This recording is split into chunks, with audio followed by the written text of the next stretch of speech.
Graça e paz, queridos. Vamos juntos em nossa caminhada no livro de Jó. Hoje nós estaremos mais precisamente no capítulo 19. Antes, porém, eu tenho duas perguntas. E a primeira é: os crentes podem confiar na fidelidade de Deus? Especialmente quando as coisas fogem ao nosso controle. Então, confiamos realmente na fidelidade de Deus? E a segunda pergunta é: você já se sentiu só em meio à multidão? Já devem imaginar porque eu estou a fazer essas perguntas, né? Porque nós estamos a trabalhar, a decorrer sobre a vida de Jó. E ele, no momento de sofrimento, ele está mal acompanhado. Essa que é a verdade. Eu ia dizer, ele está acompanhado. Na verdade, ele está mal acompanhado. E aí temos problemas à vista. Então, para nós nos situarmos, vamos trazer à memória os três amigos dele, de Jó. Elifaz, Bildade e Zofar. Como é que eles reagiram? Então nós temos aqui, se nós pegássemos do capítulo 15 até lá no capítulo 21, qual que é a postura dos três amigos de Jó? Resumidamente, a postura de Elifaz é a seguinte: ele achava que Jó sofria e ia continuar a sofrer, porque ele, Jó, estendeu a mão contra Deus. Percebe aqui um tom de julgamento? É lá no capítulo 15, versículo 25. Então há um tom de julgamento, porque Jó se levantou contra Deus, então ele vai sofrer, ou ele sofre e vai continuar a sofrer. Esse é Elifaz. Mas ele tem um outro amigo, Bildade. E qual é a postura de Bildade? É uma postura um pouco mais agressiva, parece ser mesmo cheia de ira, e ele reforça o princípio da retribuição. Então, pessoas más sofrem porque fazem o mal, pessoas boas são abençoadas porque fazem o bem. Então ele coloca Jó aí dentro dessa cosmovisão, e a conclusão é: se Jó sofre como sofre, é porque ele não é uma pessoa boa, ele é uma pessoa má. E por fim nós temos Zofar. Assim, se querem uma referência, o capítulo 18 vai trabalhar essa questão de Bildade, tá? E lá no capítulo 20, Zofar, ele sente-se insultado pelas palavras de Jó, frente à resposta que ele deu, e ele chega a concluir, ele chega a dizer que Jó estaria no pó, ou seja, nunca mais ele seria feliz. O que pudesse esperar, o que Jó pudesse esperar, seria agonia, desespero e morte. Se nós fôssemos lá para o capítulo 20, no finalzinho, ou do 22 ao 29, nós veríamos isto. Então, este é o contexto.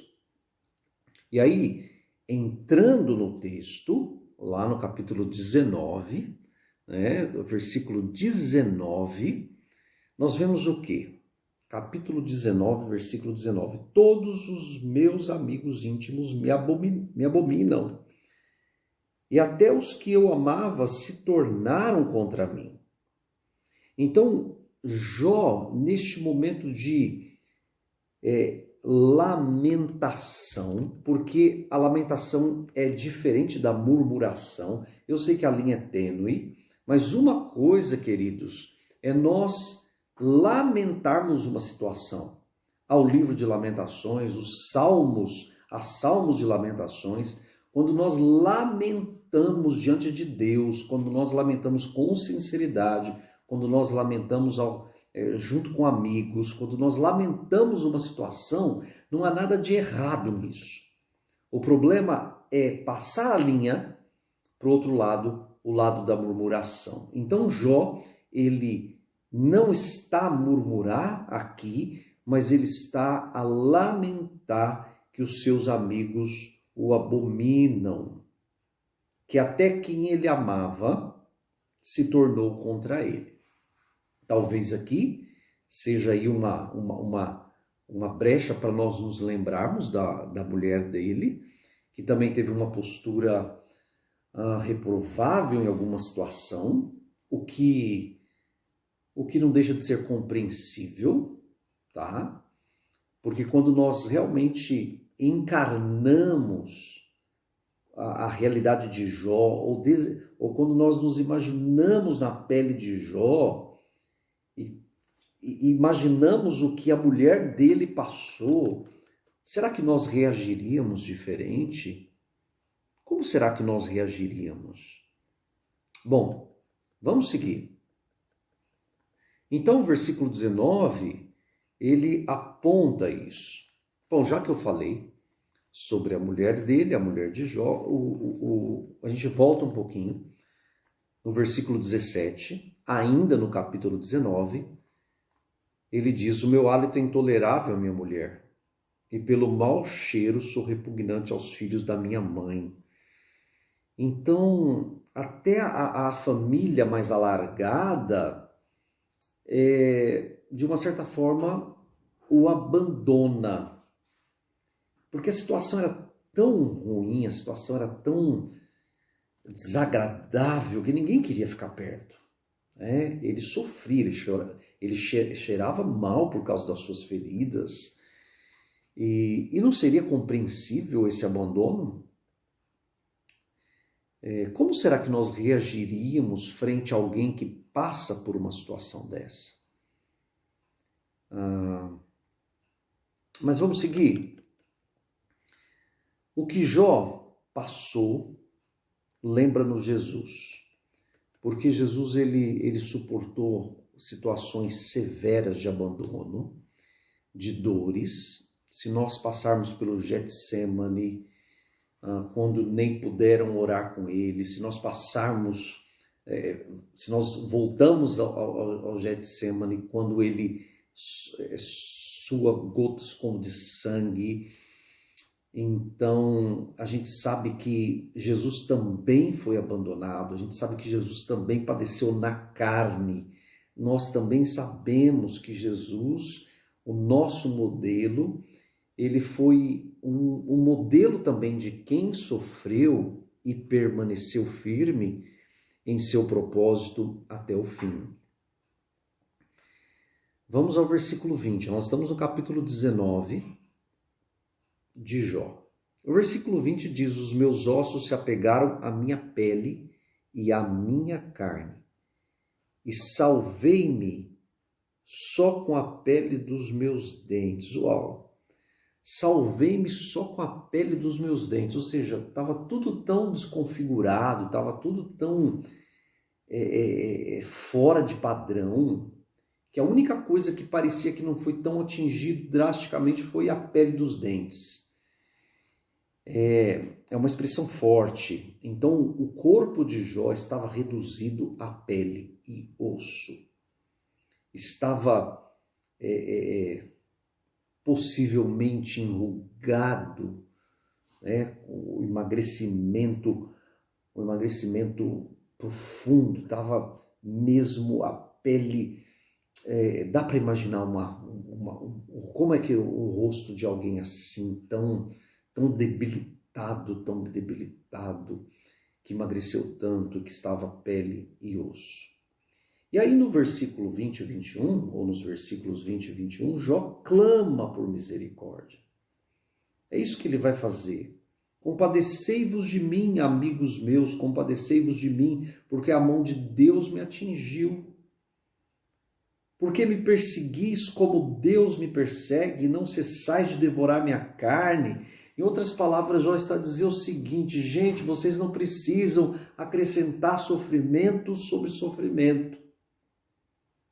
E sabe que às vezes nós acrescentamos sofrimento ao sofrimento dos outros? É um perigo. Há pessoas que sofrem. E quando elas sofrem, se nós não tivermos sabedoria em como abordarmos, em como estendermos as mãos, em como socorrermos-las, o que vai acontecer? Nós vamos acrescentar sofrimento sobre sofrimento. Eu já fiz isso. Lembro-me de situações durante o meu ministério em que eu reagi de uma maneira biblicamente correta, por um lado, por outro lado, tão insensível ao sofrimento e às mazelas do povo. Sabe aquela coisa de estou mais interessado em que diz a sã doutrina do que o que tu passas no teu sofrimento? Não, as duas coisas têm que andar juntas. As duas coisas têm que andar juntas. Nós precisamos ter o zelo de Deus pela casa dele, nós precisamos ter o zelo de Deus pelas escrituras dele, mas ao mesmo tempo o zelo de Deus que nos consome deve também nos consumir de maneira suficiente a favor dos que sofrem, dos pobres, das viúvas, dos que estão à margem de uma situação normal. E hoje nós temos muitas oportunidades assim. Esses dois versículos, eles ainda me trazem um outro questionamento. Compadecei-vos de mim, amigos meus, compadecei-vos de mim, porque a mão de Deus me atingiu. A mão de Deus me atingiu. Quem me dera fosse, ou melhor, por que me perseguis como Deus me persegue? Deus me persegue. Jó, ele viveu uma situação, dentro da situação, e quem está fora vê melhor, e nós a vemos melhor ainda, porque nós estamos não só de fora, mas nós temos todo o relato bíblico. Nós temos todo o relato bíblico. E nós sabemos que Deus deu autorização a Satanás para tocá-lo. Mas é interessante, ainda assim, nós podemos dizer que Jó não está errado. Porque uma coisa é, Deus deu autorização para que o inimigo tocasse, mas Deus não saiu do controle da situação. Então, se Deus continua debaixo do controle da situação, se toda a vida de Jó acontece debaixo do chapéu de proteção de Deus, então é ele mesmo que está a mover-se a princípio contra Jó. E depois nós vamos ver que ao mesmo tempo que parece isso, a misericórdia está ali presente e a graça vai ser renovada. E nós seguimos. Então Jó pede por misericórdia, né? Em meio ao sofrimento, Jó pede por misericórdia diante de Deus e diante dos amigos. Ele abre o coração, né? Olha, não acrescentem sofrimento. Eu já estou a sofrer o suficiente. E tudo vem de Deus. Vocês não precisam fazer mais nada no sentido de acrescentar sofrimento sobre mim. Aí nós seguimos para outra parte do texto, é uma parte fantástica porque vai dar ênfase ao nosso Redentor, ao Redentor que vive. Eu estive a pensar um pouco na palavra Redentor, aliás, a própria revista, depois eu vi que a própria revista ela também traz um significado do hebraico, goel, alguma coisa assim, que na sua essência significa aquele que protege, né? Aquele quem protege, salva, resgata e redime. E o que eu havia pensado é que redentor vem daquele que redime, e redimir significa pôr em liberdade. Então, em outras palavras, Jó está a dizer que aquele que nos coloca em liberdade está vivo, ou aquele que está vivo nos coloca em liberdade. Eu sei que meu Redentor vive. Aleluia! O nosso Redentor vive. E aí, então, nós podemos ir a partir do versículo 23. Quem me dera fossem agora escritas as minhas palavras. E elas foram escritas. Quem me dera fossem gravadas em livro. E foram gravadas. Que com pena de ferro e com chumbo, para sempre fossem esculpidas na rocha. Pesquisadores dizem que a placa de chumbo, né? Eu vou ler aqui até um trecho, a nossa revista ela vai falar na mesma direção, mas eu estou aqui com a Bíblia anotada de Charles Riley, e o comentário que ele faz é o seguinte: lembrando-se de que a escrita comum é perecível, expressa que seu desejo de que sua história seja gravada numa placa de chumbo ou numa rocha. O que acontecia, ou o que acontecia naquela região onde Jó estava, é que foram-se encontradas muitas pedras escritas dessa forma. Então, se Jó teve ou não uma lápide, né? Se Jó teve ou não suas palavras escritas ali, olha, o desejo dele se realizou, as palavras dele foram escritas não só em livro, mas como que talhada em pedras vivas, né? Pedras que da palavra, enfim. Por quê? Porque ele sabia que essa palavra era uma palavra eterna, não era uma palavra qualquer. Lembram-se de quando Pedro ele responde a Jesus: tu és o Cristo, Filho de Deus vivo? E aí Jesus, então ele responde a Pedro que tu és pedra, né? Fragmento de pedra, e sobre esta rocha, e aí essa rocha é uma referência ao próprio Jesus, ou aquela declaração de Pedro, alguns dizem, tu és o Cristo, Filho de Deus vivo. E é muito interessante quando a gente trabalha nesse texto lá de Mateus capítulo 16, Jesus ele vai falar que não foi carne e sangue que revelou para Pedro isso, né? Foi revelação do Espírito, foi revelação do alto. E assim, olha só, Mateus 16, versículo 17. Então, Jesus lhe afirmou, depois que Pedro havia afirmado, tu és o Cristo, o Filho de Deus vivo. Bem-aventurado és, Simão Barjonas, porque não foi carne e sangue quem te revelou, mas meu Pai que está nos céus. Então, essas palavras de Jó foram reveladas por Deus e o Espírito testifica.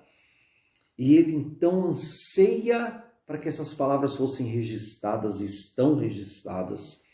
E aí nós encontramos essas palavras, porque eu sei, no versículo 25, porque eu sei que o meu Redentor vive e por fim se levantará sobre a terra. É mesmo uma palavra messiânica, aponta para Jesus, aponta para aquele que virá, aponta para aquele que depois de morto ressuscitará. Enfim, é um dos versículos mais lindos da Bíblia, porque eu sei que o meu Redentor vive. Aliás, nós devíamos fazer essa declaração sempre em que houvesse qualquer dúvida no nosso coração. Sempre que houvesse qualquer dúvida no nosso coração, nós deveríamos dizer: eu sei que meu Redentor vive e que por fim se levantará sobre a terra. Porque essa afirmação, ela demonstra esperança nessa vida, mas ela também demonstra uma esperança futura. Redentor, ele também, ou relembra, né, para nós termos uma uma comparação. Lembram-se de Boaz, no livro de Ruth, que foi o parente resgatador, né, que teve direito sobre ela? E lembram-se também de Israel na escravidão, quando o Senhor Yahvé o resgata ou tira Israel do Egito, ou aquele povo que se torna depois uma nação. Em Êxodo capítulo 6, versículo 6, a Bíblia ela diz o seguinte, Êxodo capítulo 6, versículo 6, porque dize aos filhos de Israel, eu sou o Senhor e vos tirei debaixo das cargas do Egito, vos livrarei, né? eu vos tirarei e vos livrarei da sua servidão e vos resgatarei com o braço estendido e com grandes manifestações de julgamento. Então, essa é a palavra que se cumpriu para aquele povo de Deus, e é uma palavra que deve se cumprir, o que se cumpre em nós, porque o Senhor Jesus é o nosso resgatador, ele deu-se para nos resgatar. Então, frente a qualquer dúvida, frente a qualquer sofrimento, nós devemos declarar, eu sei que meu Redentor vive e por fim se levantará sobre a terra. Amém. Essa visão que Jó teve no Antigo Testamento e que nós podemos apontar em algumas partes do Antigo Testamento, ela aponta para Jesus no Novo Testamento, como já dissemos, e ela aponta para uma esperança eterna. Isso é interessante. Então, o texto, ele destaca uma doutrina básica, que é a glorificação, e aí alguém pergunta, mas o que tem a ver glorificação com isso que a gente está a falar? É porque se trata de uma esperança futura. Então, em se tratando de uma esperança futura, nós precisamos cultivá-la, né? Cultivá-la para que os nossos olhos estejam no lugar certo, para que nós não venhamos a sucumbir de maneira nenhuma. E uma referência boa para isso é Tito, capítulo 2, do versículo 14. Tito, capítulo 2, do versículo 11, aliás. Tito, capítulo 2, do versículo 11 ao versículo 14. Diz assim, porquanto a graça de Deus se manifestou, salvadora a todos os homens, educando-nos para que, renegadas a impiedade e as paixões mundanas, vivamos no presente século, de que maneira? Sensata, justa e piedosamente, aguardando a bendita esperança e a manifestação da glória de nosso grande Deus e Salvador, Jesus Cristo, o qual a si mesmo se deu por nós a fim de remir-nos de toda iniquidade e purificar para si mesmo um povo exclusivamente seu, zeloso de boas obras. Aqui fala de remir, que é purificar com sangue, mas se nós entendemos a graça de Deus em todo o seu contexto, ela é salvadora, por isso ela também é redentora, porque ela nos libertou pelo mesmo sangue que nos limpou. Então, nós precisamos cultivar essa esperança futura à medida que a desfrutamos aqui em meio aos sofrimentos que são próprios para essa vida, não é? E os últimos versículos, então, nós lemos o 25, e que diz que o nosso Redentor vive, né? E vai se levantar sobre a terra, e é muito curioso aqui porque é o meu Redentor. É verdade que é nosso, mas Jó, ele assume como dele.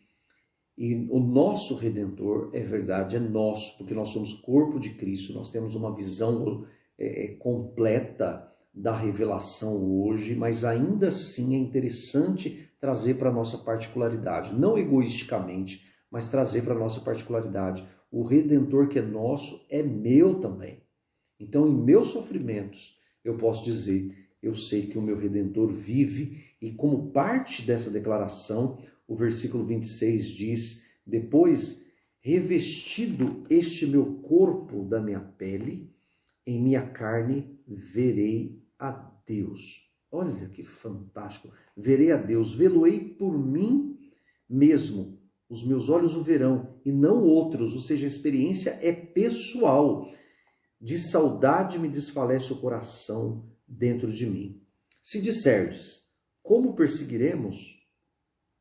E a causa deste mal se acha nele, temei, pois, a espada, porque tais acusações merecem o seu furor, para saberdes que há um juízo. Então, ao mesmo tempo que existe uma esperança gloriosa, existe aqui uma palavra de repreensão aos amigos de Jó, porque eles deviam parar com isso. Por que deviam parar com isso? Porque eles deviam ter temor. E por que eles deviam ter temor? Porque a espada de Deus, do Deus que é bom, do Deus que é misericordioso, do Deus que é cheio de amor, do Deus que é redentor, ao mesmo tempo ele também traz uma espada, ele também é justo. Então era melhor, ou seria melhor que eles parassem com as acusações, porque esse tipo de comportamento merecia o furor, merecia o juízo. E não é mal pensarmos em juízo, não é mal pensarmos na espada de Deus. Por quê? Porque precisamos cultivar temor. Sim, é verdade, se o temor for um temor levado pelo amor, um temor constrangido, né, pela misericórdia, é muito melhor, mas nós precisamos também perceber que haverá juízo e nós devemos nos portar de maneira adequada. Faz parte do que a Bíblia nos alerta, não é? Como é que a gente pode, depois de tudo isso, depois desse tempo juntos, em Jó 19, como é que a gente pode viver esta verdade? Qual é o tipo de compaixão que você tem tido pelos outros? Qual é o tipo de compaixão que nós temos cultivado pelos outros? Será que essa semana você poderia demonstrar compaixão por alguém? Na prática? Será que essa semana você poderia, quando eu falo demonstrar compaixão, é ser misericordioso? Às vezes estender a mão para quem não merece, não é? Às vezes estender a mão para quem se voltou contra nós. Isso é duro, isso é difícil. Por outro lado, nós não vamos deixar de alertar as pessoas como deve ser, mas se nós tivermos que alertá-los, vamos fazer da melhor maneira possível, vamos fazê-lo com todo o amor possível. Porque se temos um coração cheio de amor, nós podemos confrontar as pessoas e elas vão entender. E se não entenderem também, Deus sabe do nosso coração, mas a gente deve fazer com toda a sabedoria, e a sabedoria vem do Senhor, não é?